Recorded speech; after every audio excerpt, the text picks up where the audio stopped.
Well, good morning or good afternoon, depending on what part of the pond you're on, what part of the world you're in. My name is Gary Marr. I'm the president and CEO of the Canada West Foundation, one of Canada's oldest public policy think tanks. Welcome to our pop-up policy webinar today on lessons of the North Sea, a just transition for a low carbon future. We'd like to welcome everybody that's come on board to listen in on this. We've got a fantastic panel. I think you're going to find this very compelling, a very good use of the next 75 minutes of your time. We'd like to thank the British Consul General's office here in the city of Calgary for initiating this. We'd also like to thank the government of Scotland and their office for their cooperation. And we'd like to thank all of our panelists. And of course, here at Canada West Foundation, Marla Orenstein, who is the director of our Natural Resources Center, is going to be your moderator.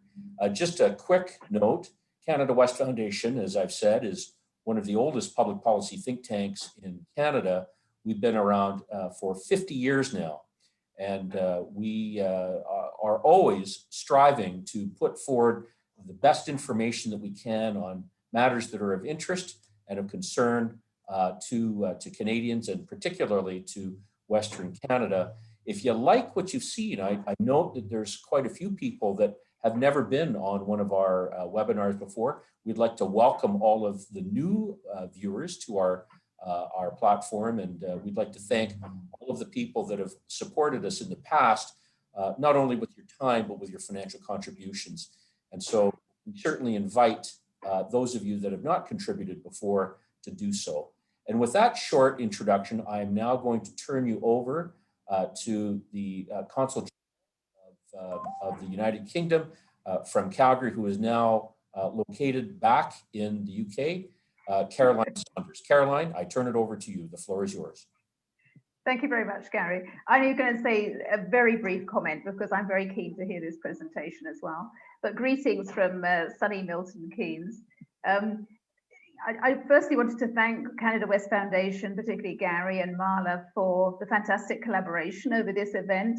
And thank you for your collaboration over the last 5 years during my posting to Calgary, which is coming to an end in the next few weeks. Secondly, I wanted to place this in the context of the UK presidency of COP26, the International Climate Summit in Glasgow in November this year.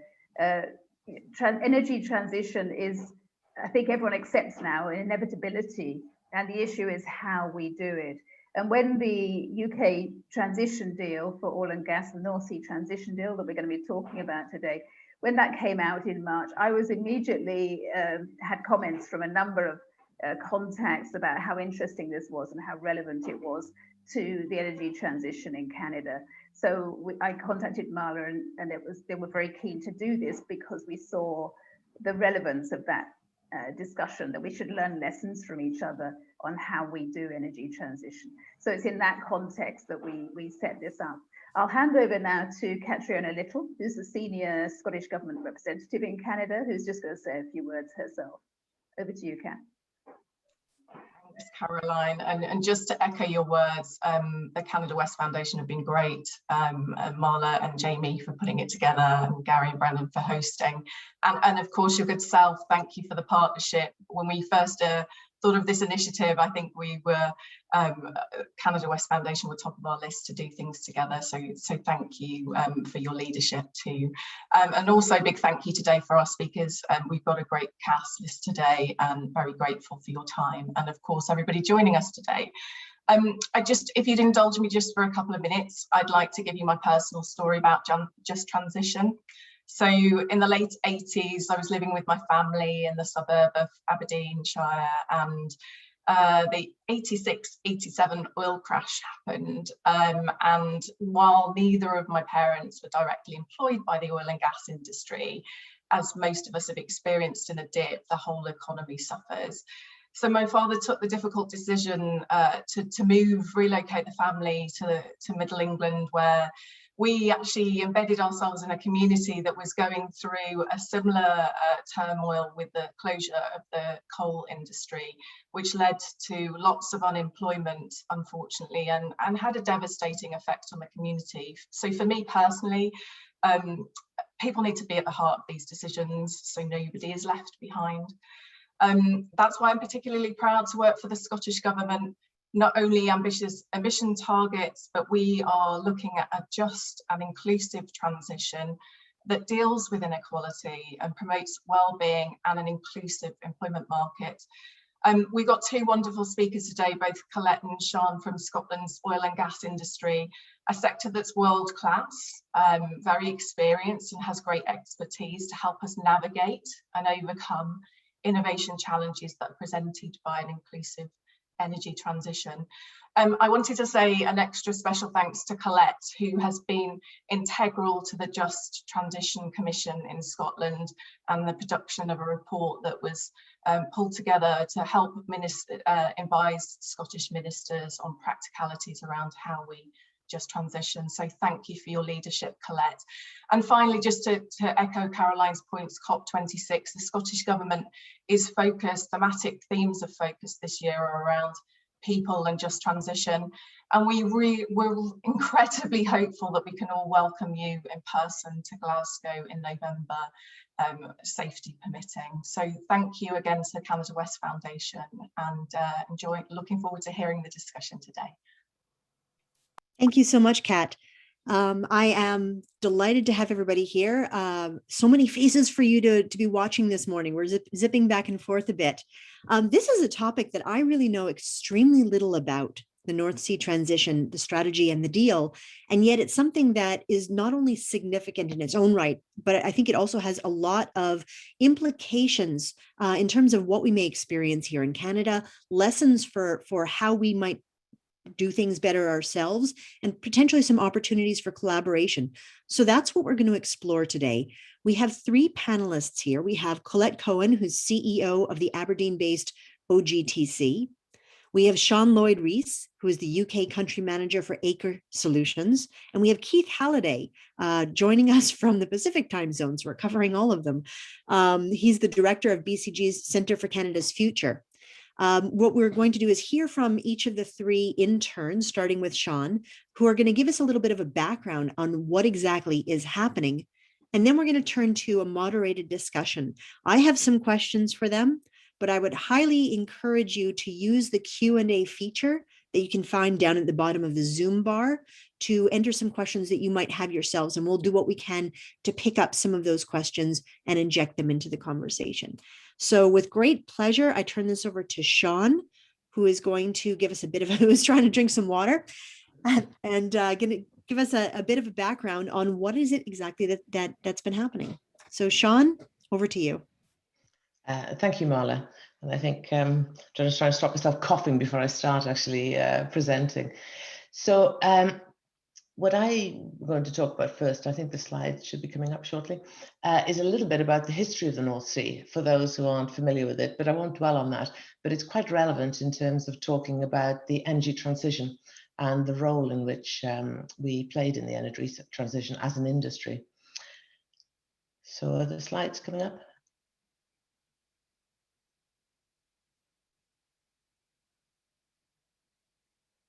It sounds like they're trying, but I know that I don't see them. So. I tell you what, while they're trying, why don't I speak anyway? Because it's not that necessary to have the slides up. It just gives everyone something better to look at, that's all.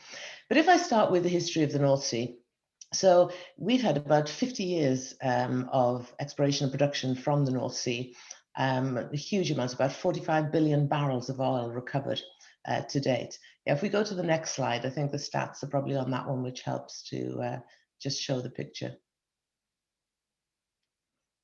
So about 45 billion barrels recovered to date, and there remain about 10 to 20 billion barrels. But as you can see from this particular slide, the 80s was the massive growth period, and then it continued right up until the turn of the century in terms of oil and gas production for the North Sea.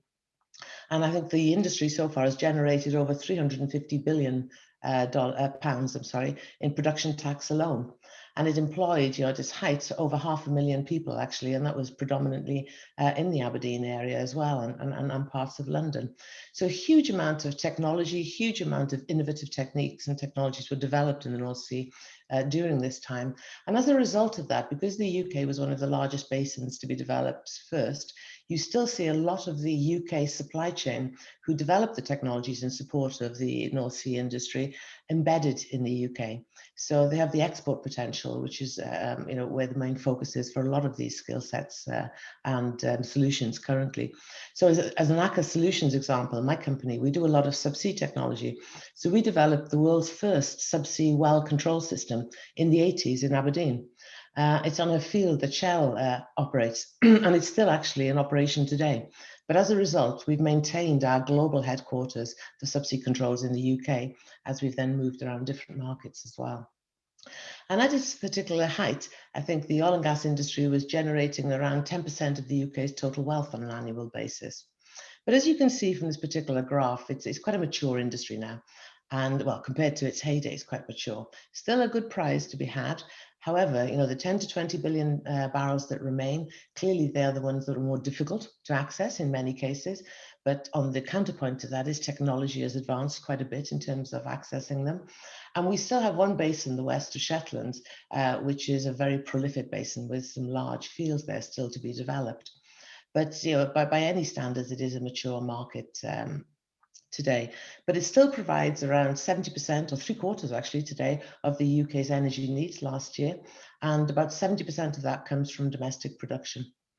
And of course, it still employs over 160,000 people, skilled workforce, many of them engineers, directly in this industry today.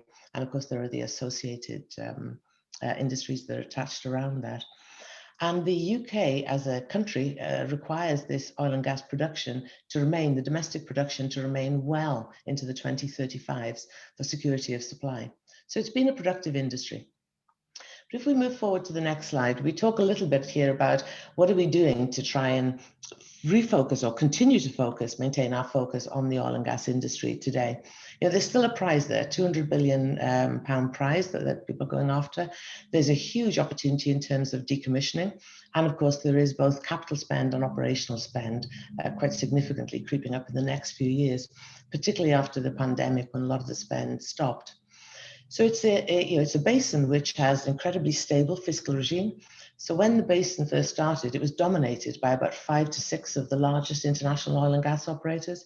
We now have about 45 plus oil and gas operators in the UK, focused, again, attracted by the stable fiscal regime and the fields that they can manage. We also have a lot of focus from the regulator and from the industry bodies and the technology centres, such as Colette's, in terms of how do we maximise the economic recovery of the North Sea in terms of oil and gas. So the Oil and Gas Authority, which is the regulator in the UK, has a maximum economic recovery strategy and a lot of different tasks and actions in which they engage with the operators to stimulate the levels of investment needed. We still have 160,000 direct jobs employed in the supply chain. And the Oil and Gas UK, which is one of the main industry bodies for the oil and gas industry and the energy transition, has the Roadmap 2035, which mapped out the stages that we needed to go to and was really a precursor to this North Sea transition deal, which I'll talk about in a moment, but about how do we stimulate and continue to maintain our focus on oil and gas, whilst understanding how to do this more sustainably, with generating less emissions and then moving towards renewables as we go forward as well. And of course, the Oil and Gas Technology Centre has an integrated energy vision, which Colette will talk about a bit more. But what we're going to talk about a bit more today is actually one of the deals that the Oil and Gas UK, the main industry body, was the company who spearheaded the discussion and the negotiation of this deal, with huge support from OGA, OGTC and many others, in terms of how the oil and gas industry is integral to the UK's ambition for net zero emissions, and also how fundamentally important it is that we maintain the skill set and, quite frankly, one of the most productive industries in the UK to support the energy transition going forward. The oil and gas industry for many decades has been considered one of the most productive industries in the UK. But if I move to the next slide, but we are seeing the agenda in the UK, it's broadening. And you've probably seen some of it as well. You know, we have a net zero emissions target for 2050. And recently, the UK government also accelerated some of its goals to have a 68% reduction in net zero emissions by 2030. The UK has produced energy white papers, the 6th carbon budget, and our Prime Minister instigated the 10-point green recovery plan post-COVID, which put a lot of focus onto the fact that the UK would grow back better with low carbon focus and for a greener future as well going forward. So in light of this particular ambition and in light of the ongoing engagement between the oil and gas industry and the government, we also came together to see about how does the oil and gas industry support the net zero ambition, particularly with the skill sets and the engineering skills that exist in oil and gas to achieve the UK goal and the ambition, and how do we transfer that skilled and productive workforce through the energy transition into new industry potential. And it's exactly some of the topics that Marla was talking about earlier as well. So with a lot of engagement and discussions between ourselves, the regulator, the government, we've pulled together a North Sea transition deal. So in addition to being the country manager for Aker Solutions, I also sit on the board of the Oil and Gas UK. So, and as a board member, I was a key member of this discussion that we had with the government, with a particular focus, from my perspective, on the supply chain and how we could transition a successful supply chain into the deal. So the deal has come out with some very specific targets in terms of what's needed is to create 40,000 new energy jobs on top of the 170,000 that exist. Its value is to the tune of 14 to 16 billion pound, joint investment by industry and government. And the industry also committed voluntarily to a 50% UK content for the supply chain. And on top of that, a 30% UK technology content commitment. Because again, whilst we have technologies for the energy transition in evidence today, as we see the scale growing and the potential growing, we know new technologies will be needed. And if we are to have those technologies present and growing within some companies based in the UK, we need to make the investment ahead of the projects to make sure that the technology is there and ready for when the projects start to kick off. So big focus on making net zero happen, big focus on growing the economy and jobs, and of course, a maintained focus on oil and gas right through until 2050. I think the 5 main areas of focus for the North Sea transition deal, and now we're at the stage of discussing the detail of this with the government and how the money will be spent, allocated, and where we will prioritise. But there's basically 5 main areas of focus. The first one is in driving lower carbon solutions. So basically decarbonisation of existing oil and gas operations. And as we look at that, we will see that a lot of this comes down to the electrification of oil and gas. And in fact, if we go to the next slide, it probably summarises it in a bit more detail. The 5 areas that the UK government is focusing on for the net zero ambition, which have a strong relatedness to ourselves in the oil and gas industry, as I've just mentioned, is electrification. So electrification of the offshore assets in the North Sea. And then we get to the carbon capture ambition as well, 180 million tonnes per annum of CO2 by 2050. And the government has so far kicked off by funding 10 of the major clusters that will need to start development to be able to act as staging points for the carbon capture projects, which will then spread across the UK. A lot of the skills and technology that we have in oil and gas, certainly for the underwater storage of it, element of carbon capture are hugely important, but also from the onshore perspective as well. Our process engineering skills, our gas handling and our gas management skills as relevant to carbon capture and to hydrogen as we go forward. So the North Sea Transition Deal is focused on the decarbonisation with electrification. It's focused on growing the carbon capture footprint in the UK, and it's also focused on growing the hydrogen commitment of the UK. And this is still emerging. There's a lot of discussion around blue hydrogen and green hydrogen, and the government is due to publish its hydrogen policy paper very shortly, actually, in the next few months. And a part of that will be around the role of the oil and gas industry, particularly in the blue hydrogen, but also in the green hydrogen. Because when you look at the other large area of focus for the UK in terms of the net zero ambition, it is around our ambitious wind growth. And there we're also seeing that with the wind now moving into deeper water, floating structures, hugely relevant for our industry, which has been managing and developing and operating floating structures for many decades. And then what underpins the North Sea Transition Deal in terms of these areas of focus is about how do you transition a healthy supply chain? How do you enable people to maintain the focus on oil and gas, continue to develop the technologies that are needed, and then transition themselves across into a broader energy environment? And that's hugely important. And underpinning that again is the skills and the capabilities that we need to grow in terms of the energy transition. And maybe just to put a final focus onto that in a bit more detail, if we go to the next slide, I'll just come back to my own company. So Aker Solutions, we're a supply chain company, and with our strong Norwegian heritage, we've been supporting the broader energy industry for many decades. So we've actually been in offshore wind for many decades. Our first carbon capture technology was developed over 25 years ago. We're very much into floating fish farms. And of course, we have a very strong and healthy oil and gas business as well. And we employ around 3,000 people in the UK. And the way in which, and it's probably the same for many companies as they look at the energy transition, one foot in oil and gas, one foot in the transition and seeing where they relate. We started from the perspective of looking at what technologies and capabilities did we have in our portfolio, which were relevant to the different industries. And then we built from that perspective. So I used wind as an earlier example. We've seen wind move into the offshore floating arena. So there are 2 offshore floating wind farms in the UK. Both have been developed using Aker Solutions technology solutions. And it's because of our expertise from many years in developing offshore floating solutions, one of them in concrete and one of them in steel as we go forward. And we've used that same relevance and sense of starting point for a number of our forays into the different parts of the energy transition. And that's really where the focus is now in the UK, is across other companies as well. The broader supply chain is looking at what are the ambitions of the operators, the developers, as we undergo this energy transition, and then where are the technologies and the solutions that underpin this, that sit in the supply chain. And it's not all about future technologies. When we look at the electrification of offshore assets, huge contributor to decarbonisation of our industry. The technology to deliver that, the subsea technology, the subsea power management technology has existed for many decades. And we've been involved in many projects in Norway already in delivering these projects.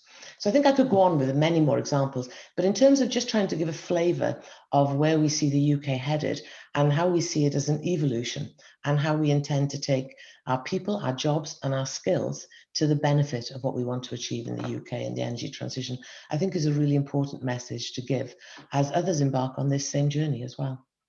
So I think I'll stop there if that's okay.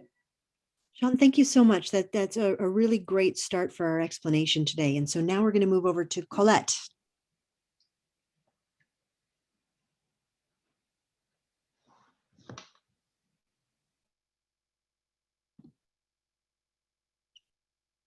Sorry, we lost the control bar, so unable to unmute. If we could bring up my presentation, that would be super helpful as well. Thank you very much. So I'm going to kind of build on, I think you're just one slide ahead. If you could go back one slide, please. Lovely. Oh, yeah, lovely. So as we mentioned already, I'm from OGTC, and so I'm going to kind of build a little bit more on the technology story here. And that ultimately, we were created a number of years ago, really to work on that maximized economic recovery that was identified or that Sean mentioned for the regulator, and to try and help the North Sea at that time when there had been a real drop in oil price. And companies at that point were trying to survive. And I'm sure many people who are on the call went through that downturn before. But a lot of things have changed in the 4 years that we've been in operation. And in the last, we've been talking to the industry since we actually came into creation about the fact that the world was changing and we could see this whole net zero challenge coming at us, and that the oil and gas industry in particular will be right in the middle of that challenge around the climate change targets. It's interesting, Katrina mentioned already that I am one of the Just Transition Commissioners for Scotland. And I genuinely went into that thinking this problem was more oil and gas than anything else, only to discover that genuinely this problem is everybody's. And it was quite humbling to realize how many industries have to embrace massive change, not just in how we work, but in our behaviors and our attitudes and our expectations. So I suppose today's conversation, I hope, will kind of kick off that conversation for Canada in what you're thinking about.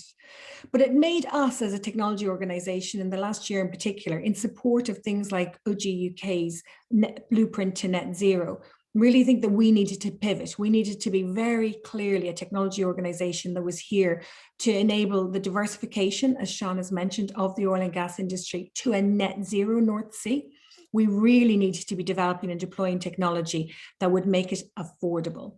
So I would agree that a lot of technologies that you need for the transition already exist.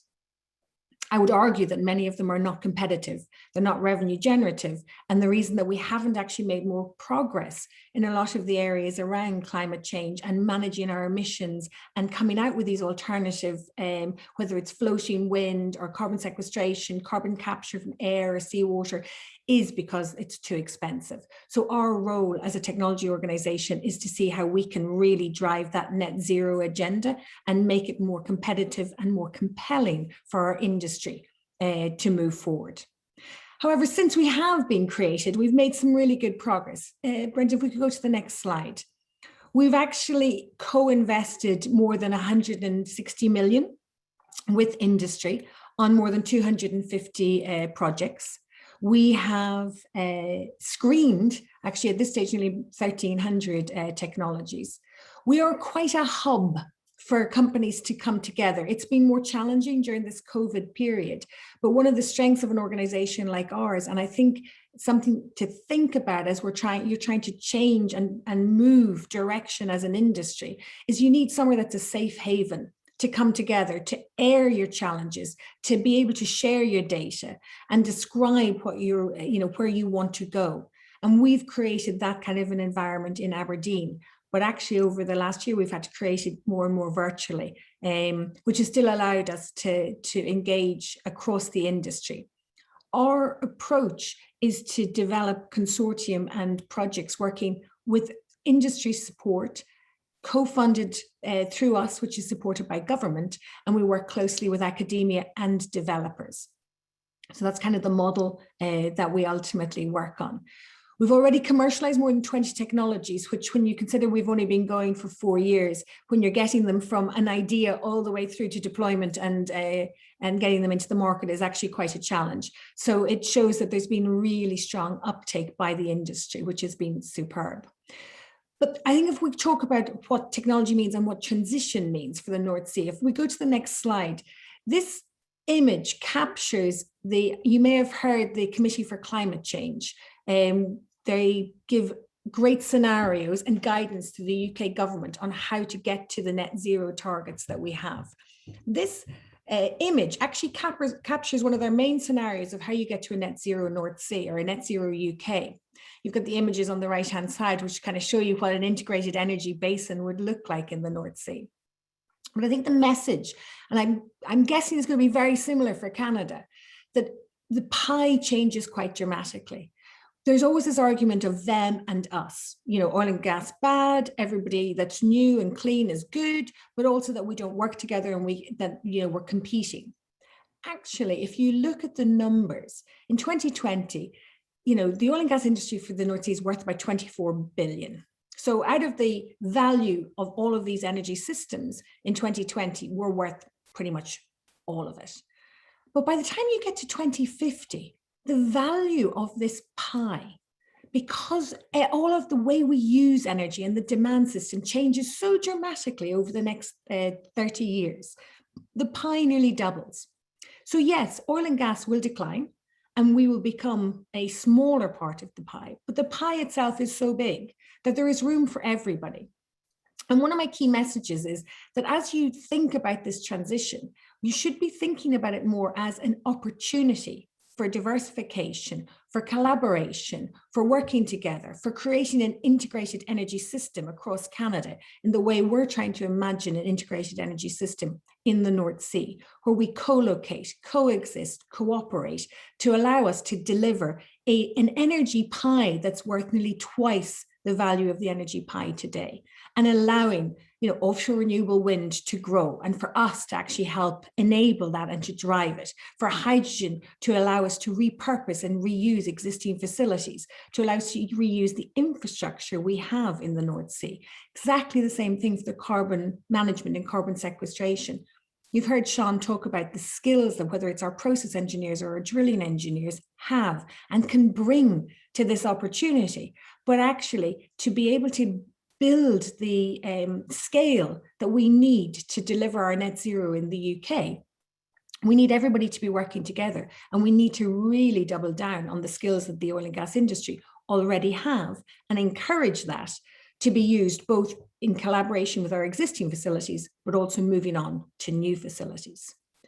And there's a massive prize. If we could go to the next slide. We've calculated that, you know, there's about 125 billion a year in value to the UK in delivering this new integrated energy vision. There's over 230,000 jobs that could be sustained and created in the North Sea or in the UK. You're thinking that, you know, that's a massive opportunity for a country to capitalize on. But there's also an opportunity to take these skills and export them, to create new markets, to provide these skills and jobs and capability elsewhere, to collaborate. And I think you talked about the fact that today might be about identifying those opportunities for collaboration and sharing. But I think there are huge opportunities in this space for an integrated energy vision. And from a technology perspective, there are some huge challenges. If you could go to the next slide, please. We have identified a series of sort of technology opportunities, innovation opportunities across the next 20 years, but particularly the next 10 years, that we need to start investing in at pace if we're going to be able to get the affordable transition that we require, that we're going to be able to get the jobs created at the pace we require, and we get the manufacturing skills and everything else required. There's huge opportunities around whether it's ammonia or hydrogen, how we do platform electrification. As Sean says, a lot of technology exists, but there's elements that really need to be innovated on to make it more accessible and to make it cheaper. Offshore wind, massive opportunity for the oil and gas industry, but the North Sea as well. It's really doubling down on the skills we have as an industry, but it's a massive challenge because where you want to get the wind and then where you want to use the electricity is quite different. So it's all those sort of challenges that we need to overcome. And of course, you know, we are not going to be able in all cases to completely eliminate our carbon. So carbon management and carbon sequestration, carbon capture all become really important. And a lot of that technology is currently very expensive. So our job in OGTC is to really address a lot of these challenges going forward. But I would leave you with some thoughts. Could I just go to the last slide?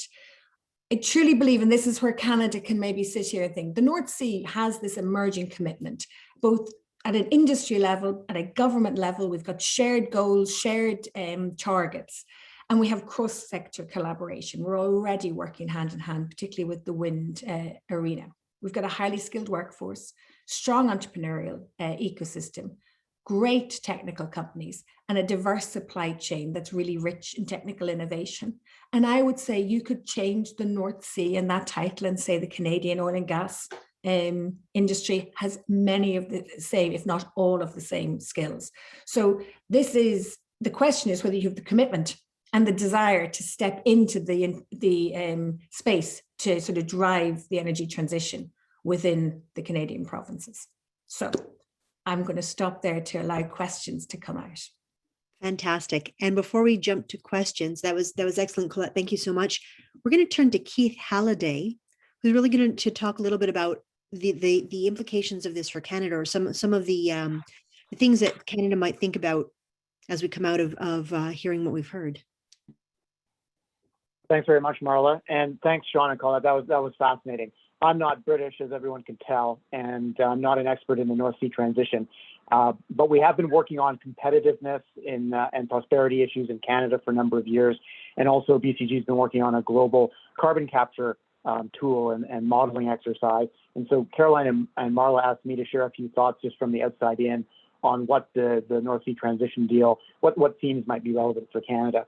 And for me, while the North Sea context is very, very different from Canada, of course, there's 4 big themes that stand out to me as a Canadian. One is this broad competitiveness story. Like Colette said, this is not just an oil and gas tale. The second is the scale of the public and private investment involved. Number 3, the extent and success of public and private collaboration. And the fourth one is this idea of kickstarting the cleantech sector in the UK.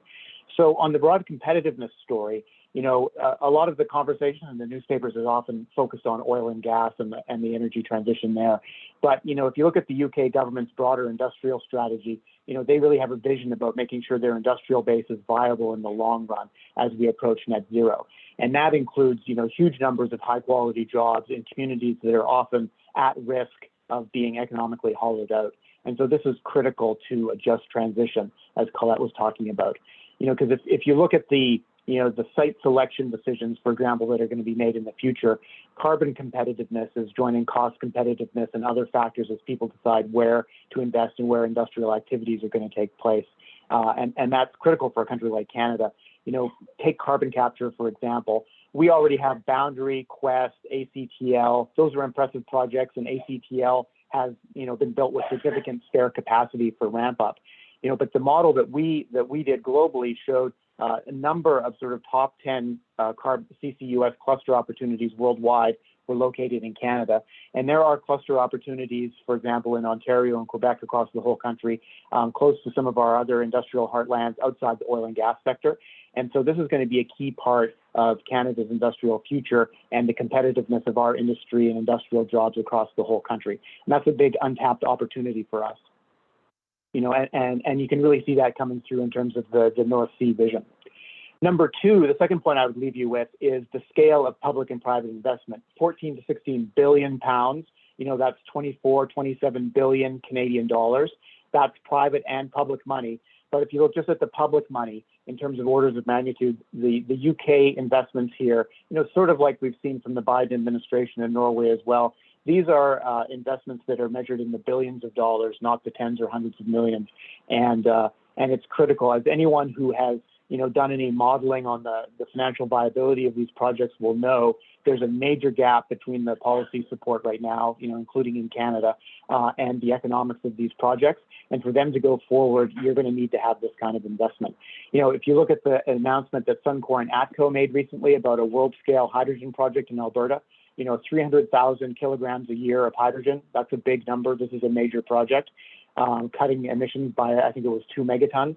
So, but that announcement clearly flagged this economic gap between the current policy support and what needs to be in place for such a project to proceed. And so the UK and the Scottish government's moves here, I think, are quite interesting and show the scale of support that's required.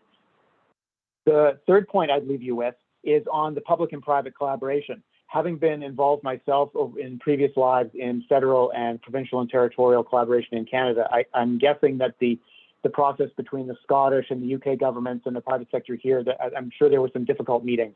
But, in the end, the coalition that has been brought together involving the Scottish government, the UK government, and the private sector is quite impressive. And that sets a bit of a template, or, shows what kind of, some example models that might be relevant for Canada. There's going to be necessary changes because our, constitutional and fiscal setups are different. But I think that our UK friends have given us an interesting idea about some paths that could be followed. And of course, these conversations are already happening in Canada. For example, there's the Alberta and federal working, senior official working group on carbon capture. So these things are moving forward, and I think the British example gives us a bit more of a push to maybe accelerate and deepen those conversations. And then the fourth point I'd leave you with before we get to the discussion is about kickstarting the cleantech sector. So everyone is always talking about green jobs, green industries, and so on. There's huge potential there. What I took away from this was this voluntary industry target of 50% of the CapEx, if I understand it correctly, will be steered towards British supply chains. And so, this is critical. You have so many companies in Canada with interesting ideas, interesting technologies, getting those anchor clients, being able to tell their investors that there are sustained budgets out there for future procurement. This is a game changer. So I think that is a huge benefit of the North Sea transition deal, which also could give Canada a few ideas as well. So, like I said, very different context, and I'm not an expert in the North Sea, but I hope those outside-in thoughts were a little bit helpful, and I'm really looking to learning more from Colette and Sean now during the discussion. Fantastic. Thank you so much, Keith. And I think those outside-in thoughts were really fantastic. I'm going to start with a bunch of the questions that I have, of which there are many, but I see we have one question in the Q&A so far, but again, I would encourage anybody out there to start putting your questions in as well. So obviously what you've shown is very, it's very impressive, and it brings together a lot of different agencies and organizations and interests to get to that point. I'm kind of curious about the sausage making that went into it, because getting to that sort of a deal or a joint vision is never easy. There's always challenges. There's always perceived interests that are at loggerheads to one another. What were some of those challenges that had to be overcome in order to get to the point of what it is you were presenting? And I don't know if Sean or Colette, if either of you cares to take that. I think that maybe I can start. In terms of the mechanism for how we looked at what we put into the North Sea transition deal, maybe I could talk a bit more about that, and Colette can talk more widely. There absolutely was the view that we had to take into consideration everybody's views and priorities to get the alignment that we needed. We needed to ensure that, so the communication was extremely broad in terms of trying to get everyone on board. And I think, so having a clear outcome for it of what we wanted to achieve in terms of the commitment from the government and from our industry was one thing. And once we had everyone aligned, that was useful. But that took a good year of discussion and bringing different people on board. But then the devil was in the detail, and it was in working through the mechanisms for how this North Sea transition deal would enable many different stakeholders to be able to pull together and be committed to it, from the supply chain to the developers, to the industry, to the regulator, and to the government. So I don't think I have anything much deeper to add other than broad communication, and also a government that actively engaged with us. And when the government actually explained a lot of their ambition to us and what they expected from us as an industry and what they would provide in return, you tend to get that alignment and that clarity around the vision much more quickly. Yeah, and I'd probably come at it at a slightly different angle, because Sean's talking about the deal itself, the part where we've kind of made the biggest focus, and I would say the biggest, not compromise, but certainly it's more delicate, is in trying to integrate more closely with the offshore renewable industry and working on how we could co-invest in technologies that would allow us to co-locate or work together or leverage the skills. Because what you have at the moment is individual companies, particularly like Sean's or Aker, where she's big enough to do quite a lot of its own research and development. But a lot of the smaller companies are looking for ways of, they recognize the transition, they recognize the opportunity that moving into renewables gives them, but it's very hard to work out how to get in. It's quite siloed for a lot of the organizations. And technology can be a real, enabler for, a lot of the technologies are applicable, whether they're in oil and gas or in renewables, particularly things around subsea or in manufacturing. And so trying to get the renewable organizations to see partnering with an oil and gas technology organization did take about a year to a year and a half. And I would genuinely say it was only when somebody was open enough to the realization that this is a true transition, that bubble chart I showed, where we're all going to coexist for a period together, because there just is such a demand need for energy and for products, that the way to do this, the most effective way to do it for both our supply chain and for the UK, is that we need to partner. But that took quite a long time. And then particularly boards really struggled with wanting to co-invest, and there's a trust element and everything. And so we took quite a bit of time to overcome a lot of those challenges. Now we have a really strong working alliance with the Offshore Renewable Energy Catapult. We work a lot across the carbon sequestration arena, but all of that does take time.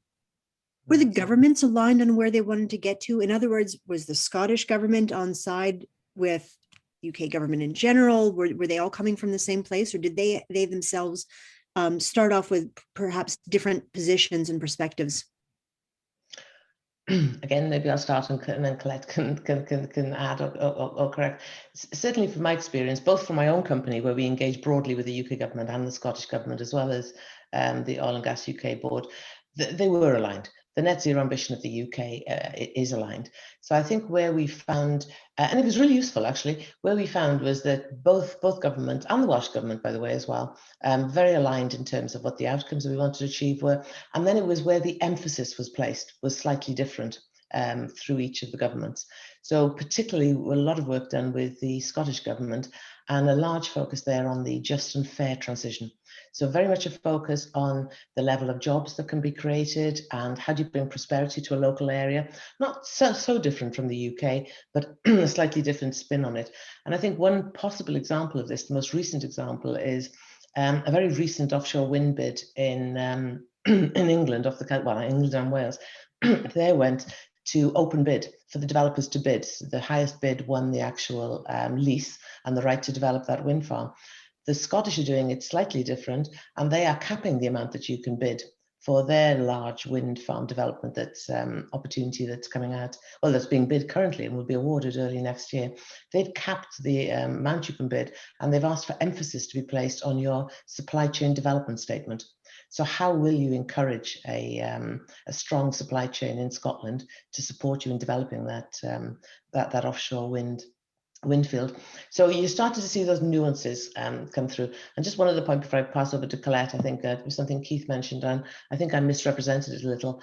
The government's focus on our industry commitment is not on British companies for local content. It's on inward investment equally. It's on companies that are based in the UK to deliver what their, the solutions to the industry. So we're very much open to companies coming in with their technologies from many different countries. It's just to grow the overall economy in the UK. Yeah, I would sort of agree with Sean's sort of assessment. Maybe just put a little bit more. I recognize that the UK government's commentary around levelling up and greening, coming back, greening back better is a little bit like the just transition and fair work approach. But actually, I think the Scottish government's approach to that is a lot more mature. I think they put a lot more effort. If you actually look to the studies and the work that they've done in trying to understand what that means, they have really put in the legwork where you don't quite see that yet. It's more a strategy and a concept in the UK sector. And I think the part that's, and I know I have been involved with it myself as one of their commissioners, but actually the devil is in the detail. It's a really, really tough thing to do. And I think that as a result, maybe that's why the Scottish government is also putting in more requirements. I mean, there's a huge community wealth building requirement in anything you do where the government has a funding sort of element putting into a new project. They want to understand what you're leaving behind and how the community can use it and grow it. And I think that comes from their understanding that it's multi-level. It's not just about a single project or a single company. It's how it spreads through the community, because they were burned really badly in a number of the coal and shipyard events in Scotland. And they're determined to try and not have that happen during this transition. I just think they're probably a little bit more mature in their thought process of how to make changes. Fantastic. Thank you so much. I want to pick up that idea of, you mentioned the word finance, and this is an endeavor that obviously is bringing in massive amounts of government finance, but that itself is not enough. It's also relying on private sector to bring a lot of money to the table to enable this all to happen. I'm kind of curious how that works in terms of transition finance, particularly it's easier with the stuff that's coming into renewables or maybe to hydrogen or possibly even to CCUS, but into the sector itself for the decarbonization efforts. The definition of what is transition finance and what is financeable under that, particularly under the EU definition, where it's very restricted that fossil fuel investment is not considered transition finance. How is that working with the need to bring in dollars to actually make this happen?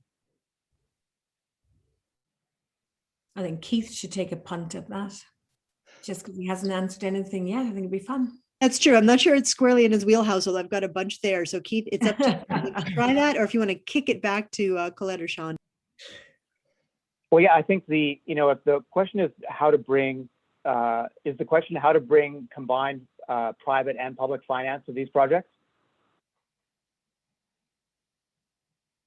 Yeah, to me, it's about getting the financing in under the auspices of transition finance and what's financeable, given the strict parameters of what can be considered for green financing or transition financing, particularly in Europe and the UK. Yeah, I think, so we work with, pools of capital, pension funds and investors, and everyone's thinking about, climate as an asset class and how to participate in sustainable finance.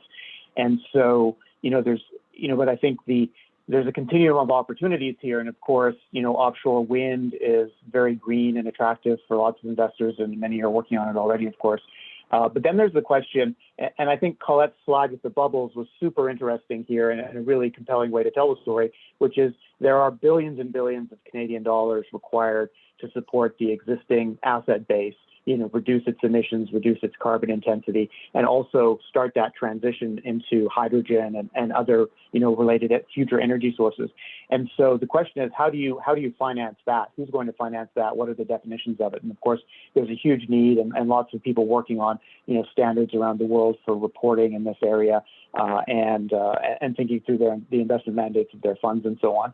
But net. So regardless of those exact definitions around what is and isn't sustainable finance and what the potential, taxonomy might be in Canada, there's clearly a absolutely enormous, need for capital as part of this energy transition in Canada. And, there's large amounts of private capital that is out there and able to participate. But this brings us back to the point I made earlier about the business case for some of these investments. If you think about a large hydrogen plant or a carbon capture facility in Canada right now, the carbon tax is going to 170, but that's in 2030. There's the output-based production system and a tier, system for industrial emitters. So, sometimes people say, well, why should the government support these big companies with this kind of investment? Shouldn't they do that themselves? But if you look at the business case, you're essentially asking investors to put, these are multi-billion dollar, 5, 10 or more billion dollar projects out there, put that money down now when the carbon tax and the clean fuel standard and the other policy supports don't kick in fully until, multiple years into the future. And that makes the ability to make a return on capital very, very difficult. And so this is a place where government leadership could really step in, because sort of the choice for Canada is, do we invest now and kickstart these things and get going, albeit behind our Scottish and British friends by maybe a year or two, or do we wait, do we end up in effect waiting 3, 4, 5 years for the policy environment to get more supportive and then start? And if we do that, then what are the questions?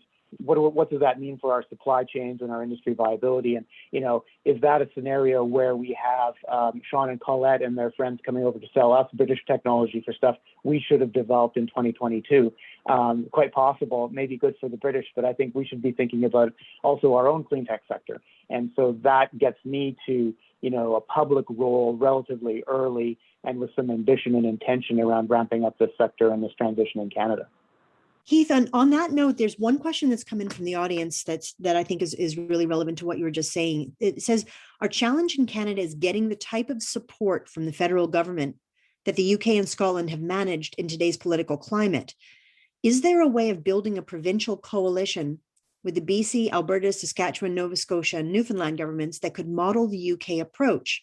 Any thoughts on whether that sort of coalition coming together to provide that sort of support is likely to happen here? That question is luring me into some very dangerous political territory with lots of minefields.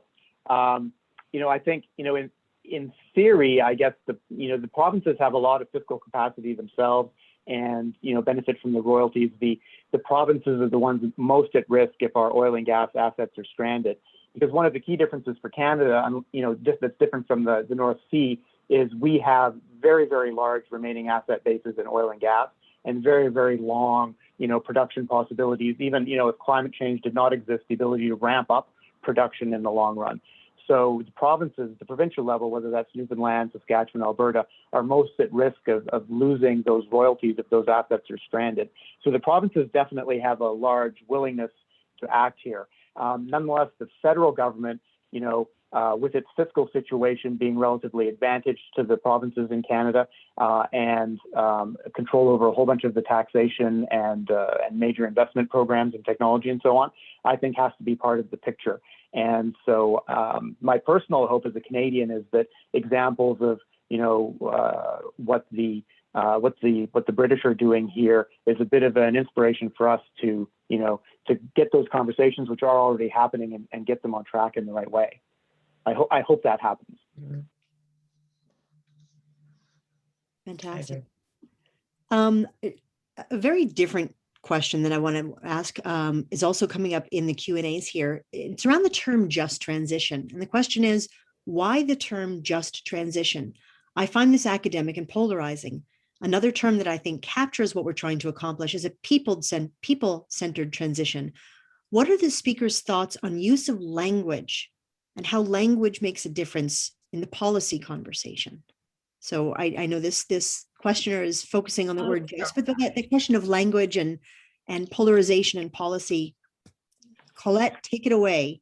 Yeah, and I'll start that just because from the Just Transition Commission perspective, it's a fair comment, but I think to a great extent, the original conversations around just transition probably did come from more of an academic evaluation and an EU perspective, which was being done. And it was very much initially driven by the changes in the coal industry rather than this broader climate change. It was Scotland that decided to broaden that interpretation and turn it into what did it mean for climate change, and hence it started looking at all of the industries.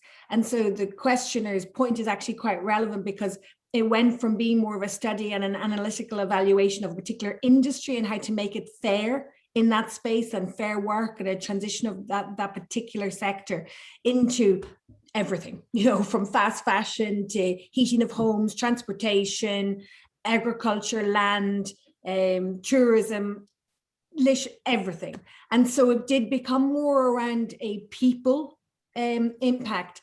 But I suppose, any language, so if you use the people-centered, you will alienate some, maybe more the industrialists, and the industrialists are required. I think that it's a really good point. Language creates barriers and perceptions. And when I say something and use a particular word, I think it lands in the way that I want to use the word, but that may necessarily be how you've heard the word. And that's a barrier, not just, in individual countries where specific languages, of course, it's even worse across sectors and, where language itself is a barrier. And so interpretation and translation becomes an additional challenge. I think, and I'll just throw this in as one of my pet topics, I think social media has also created a binary discussion on and how we use language, and it makes it very one thing or the other. And actually, most things, and the just transition is one of those, is a very gray area. There's a lot of layers. There's a lot of unintended consequences of actions. So I agree that language can be polarizing and that it can be a challenge in policy. But I think in fairness to those who have to make policy and to those who have to participate in some of these activities, I don't think it's possible to get the words that everybody loves. I see Keith's got his hand up. Keith, go right ahead. I do. I couldn't quite figure out how to type my own question into the question chat as a panelist, so I just put up my hand. Panelist prerogative, you go for it. Well, I had a question that builds on the just or the fair topic around the skill set transition here. And, there's kind of a debate in Canada. Some people say, oil and gas workers and engineers are very well suited to the future of carbon capture and hydrogen plants and so on. And then other folks say, well, the wind farms and the solar panels are going to be in different parts of Canada. They won't be in Fort McMurray and Lloydminster necessarily. And the skills maybe are not quite as transferable as some people say.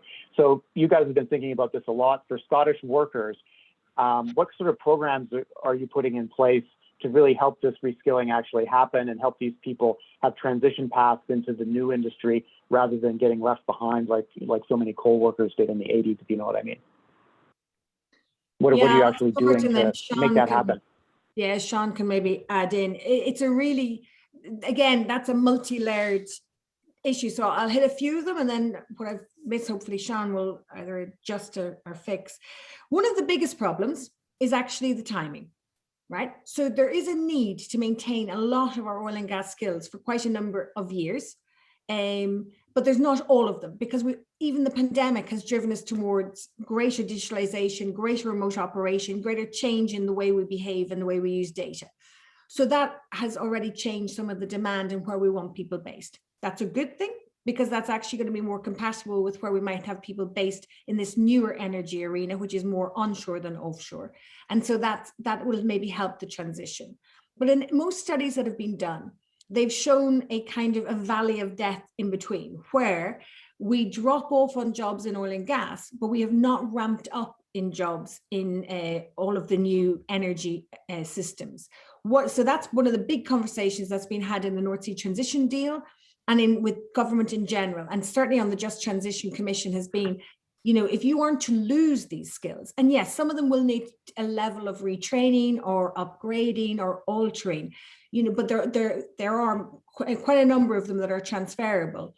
But you need to accelerate the pace of investment and the scaling of these new industries if you're going to get that transfer. So that's the first element. The second is, a lot of these jobs are also going to be different. And that's a great opportunity for the next generation coming through. But the biggest problem we have is we haven't really defined what all of those new jobs are going to look like. You know, if you look at some of our more advanced organizations, like there's a company called Aker in Norway, and they have like coding and digital training for their drilling engineers, because and they're already stating that their drilling engineers of the future need to be expert Xbox gamers because of the way they'll be actually operating drilling facilities. So that's a very different kind of training and skills than maybe some of the guys that are out there right now. So I think there's a number of problems, and we haven't got the solution for all of them, but we're certainly working on them. And there's an organization called group called the Energy Skills Alliance that is set up in Scotland that is looking specifically at this across the energy sectors. So everything from renewables and energy grids through to oil and gas, and saying, okay, what do the skills of the future look like? What kind of training? And how would we do some of that upgrading and cross training to facilitate it? But I would say one of the biggest challenges we have, and this goes for everything, is we've alluded, or Sean mentioned earlier, about some of the policies and some of the strategies that are coming out over the coming months. They are critically important to us. If you think that we as a country in the UK have accepted EVs, electric vehicles, as our solution for domestic transportation going forward, that was driven by a government policy. So if we don't get clarity on, are we going to heat our homes with hydrogen? Are we going to use hydrogen for industrial support? How are we going to, use carbon capture? Where are we going to have carbon sequestration? We need some milestones and some, signals on how we're getting there to 2050 to get to this net zero, to allow industry to diversify, invest, and chase after these opportunities and get to scale in the time scale we need to allow us to be able to identify the skills and do the transfer. Fabulous. Keith, I have a question back to you here. The UK's proven reserves are 10 to 20 billion barrels, and production's been declining since the late 1990s. Canada's reserves, largely in the oil sands, is 165 billion barrels and can grow in production. How will this make the transition different between the two countries? Just a small little question. This is a small question. Well, I think in some ways this is perhaps one of the fundamental things that underlies the difference in tone, because, I'm not British, but I think everybody on all sides of the debate in the UK knew that the North had seen the chart that Sean shared, that production was declining, right? It was a mature industry that was broadly accepted. Whereas the timing of the climate change, ramp up in the last X years around the world has hit Canada while we were ramping up our production. So that has made the adjustment more jarring, both economically, but I think also psychologically for all of us in Canada, because the promise of that huge stream of future economic activity, is now at risk because of climate change, right? But I think it also, if you think about it as an opportunity, or what the opportunity to be got out of the situation is, this gets us to blue hydrogen. It gets us to various kinds of low carbon fuels.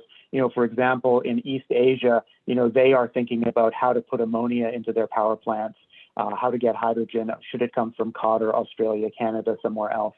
And I think for us in Canada, if we should think about having a more intentional strategy between the federal, the provincial governments, and the private sector to drive the capture of some of those opportunities, because that will enable on Colette's chart with the bubbles, that will enable the Canadian bubbles and the Albertan bubbles on that chart to be bigger in 2030, 2040, and 2050 than they would be otherwise. But it will require some intentional investment right now. And I think, like I said before, also the size of those the reserves in the ground, create this huge stranded asset risk for the Canadian provinces who would get most of those royalties. And so that has got to concentrate mines sooner or later. And people are already thinking about that, which is good. So I think that difference in the remaining reserves is a key context factor. It's a good question. So can I add something? Please. Add into that. So clearly we have Norwegian heritage, and our Norwegian organization, absolutely, again, they're not entering into a mature basin scenario yet, but there is a lot of focus on decarbonization of new fields as they develop them.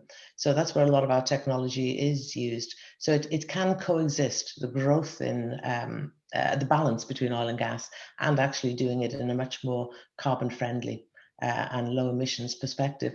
And in fact, we've seen probably many of the world's first projects happen in Norway because of the balance in terms of policy from the government, the incentives from the government, and the drive with industry. So I think the UK is a particular situation, which is a mature market, but we see its relevance in a number of different regions, including in Canada, where we're based in St. John's. So it's a focus across the globe. Mm-hmm. Fantastic, thank you. And I would think, Marla, one other thing I would just add is that we're, of course, part of a North American energy market. And so the United States and us are both going to be using fossil fuels for a long time during the transition. So will those fossil fuels come from North Dakota, Texas, or Saskatchewan? That is still a question. And the optimal outcome for the planet is that they come from the places that have the lowest carbon intensities. And so that's why, investments in Canada along the lines of what Sean's talking about in Norway, could really help position us well. But the business case behind those investments is difficult as the, at the 2020 levels of the carbon tax and the other policy incentives make it challenging to take those kinds of business cases to boards and investors for approval. Yep. Thank you. I want to make sure that we have a few minutes to talk about the potential for collaboration between Canada and the UK. Some of the outcomes of the transition deal are really similar to public policies in Canada, whether it's CCUS or the lack of flaring, decarbonization of the supply, hydrogen development, et cetera. Where do you see the overlaps where Canada and the UK could collaborate? And do you also see areas where collaboration may not be possible? So that is for anyone who wants to try to answer it first. While you all think, I'll talk about the technology side because it might be the safest out of the policies and everything else. I think, we already work quite closely with a number of technology organizations in Canada. I think there's definitely entrepreneurial and developer opportunities for collaboration. It goes back to Sean's commentary of we're going to need some of this technology to come from other places. So we've worked really well with Canadian companies before, and they're very comfortable and happy to co-locate or to relocate part of their business in Aberdeen to support activities in the North Sea, and then create opportunities for Scottish companies to go to Canada. So I think there's a place where we can definitely have an opportunity for co-development and co-growth of especially of those smaller, newer companies. I mean, we run an accelerator program as well as technology development. And one of our more recent green-oriented Cleantech companies that came through was Canadian. And they've been over working with us now for the last year. So I think that's not easy, but certainly a simple and clear place where collaboration could be of great use to both basins, and that lessons learned, rapid sharing would be hugely value adding. Yeah, and I think to add just from maybe from an individual company basis, from an Aker Solutions, as I said, we have a presence in St. John's, in the UK, in the US, in Norway, and many different parts of the globe. And the collaboration across us in terms of where do we build the centres of excellence for different capabilities, different skills, or different technology development is generally based on the market that exists there and the caliber of the people and the skill sets of the people that we have in those individual areas. So for me, global collaboration and pulling out the strengths or investing in the strengths where they're most applicable for then onward future global growth is basically it's a model that many of the larger contractors and supply chain companies have done for many decades. I don't think it's that complex. Keith, I don't know if you want to add, but I also know that Caroline Saunders has her hand up for answering this question. Oh, please go ahead, Caroline. Yeah, well, I just wanted to make a point that's similar to Sean's and the obvious point that there's Canadian companies operating in the North Sea like Sian and Suncor, and there's British oil and gas companies operating in Canada, Shell and BP. And then you've got the fact that we don't have CCUS at scale in the UK yet, and Canada does. And so I think there's a very, very clear driver for collaboration with someone like Shell, who's got Shell Quest and now majority owned by CNRL. We need that experience at scale in the UK. And likewise, on the digitization technology as well, huge opportunities in the supply chain between us. So we certainly want to encourage collaboration between the UK and Canada, not just on the technology, but on the policy side as well. And through mechanisms like mission innovation, we're looking to do that. So we're very open to, if anyone's in the audience that wants to work with us to oil the wheels of collaboration, we're certainly, from the British Consulate's point of view and the Scottish government, keen to do that. You heard it here, folks. Go and talk to Caroline about your great ideas. Well, make it fast. Keith, did you have any words you wanted to add there? Well, no, I just wanted to build on what Sean was saying, because I completely agree. And this is where, the major investments that have already happened in Canada around Quest and ACTL. I mean, these are fields where there are classic industrial style learning curves. As you do more projects and, produce more units, costs go down and new technologies and solutions are developed. And I think that's why, this major investment that the UK is making, the 14 to 16 billion pounds, that is going to cause a lot of people to stay up at night and think of new solutions, develop new things, and develop new companies. And that's also, Canada's already down that path. And, if we accelerate our investment in the sort of next generation of hydrogen and CCUS and other projects, we will also start creating further build ecosystems like that, which will be great for Canada, because we have extremely high, we have great universities. We have an extremely strong installed base of petrochemical engineering and expertise. We have a lot of things to build on, a lot of opportunities here compared to other countries in the world. And it's actually, despite some of the doom that's in the newspaper headlines sometimes about conflict and so on, that there's actually great opportunities here for Canada. Yeah, I agree. And with a note that we only have about 2 minutes left here, there's so many good questions that have come in that I would love to be able to ask. And I appreciate everyone sending them, and I'm sorry for what we couldn't get to. Can I just get some last reflections from each of you on what you think are some of the top level lessons to be taken from this experience, either for Canadian oil and gas producers or top level lessons for government? And should I pick on someone? Sean, should we start with you? Why don't I start from the supply chain perspective? And I think my biggest lesson learned is that we can straddle both oil and gas and the future low carbon industry with the solutions and the skills that we have today. It's not all new, it's not all massive investment, there's huge relevance. And once we start and we get going, we optimize and we learn and we build on what we have. So I think it's a case of there's no real barrier to starting to move across industries in the energy sector. Fabulous. Colette? Yeah, I'm going to hit a couple of questions actually that were in the thing. Somebody asked about whether we understood the basin for carbon sequestration. Yes, there's a huge amount of studies done. It's one of the advantages of dealing with a very mature basin. Somebody else asked whether this, and this goes kind of to your closing points, whether we have the technology to do for the transition to happen. And I would say yes, and maybe that's where I'll build on that. Ultimately, a lot of these technologies or solutions do exist, it's again making them competitive and a little bit more affordable, making them more adaptable and flexible to our systems, but I think one of the biggest things is the behavioral challenge that we all have in accepting working cross-sector, in accepting new and alternative technologies, and accepting that we might have to live in a slightly different way if we're truly to get to a net zero future. So we can do all of it, and so much of it is actually within our own control, that maybe the biggest thing we can do walking away from here today is say, what could I do to change behavior or change attitudes just a little bit in my own asset, my own home, to help start driving this transition. And that is incredibly powerful. That's great. And the last word to you, Keith. Well, I was in Moscow once talking to a Russian executive, and he said, why is it that Canadians are so aggressive playing hockey, but sometimes so conservative, in business, et cetera? And so I think this is another case where, the North Sea transition deal lays out a really interesting pathway, not exactly the same for us. It's not a copy and paste, but there's a lot of great ideas in there. And the question for us is whether we want to seize and create our own version of that and drive it. But we also have a risk of, analyzing these opportunities to death. You can already see it in the discussion about carbon capture and hydrogen projects and the investment tax credit that the federal government is looking at.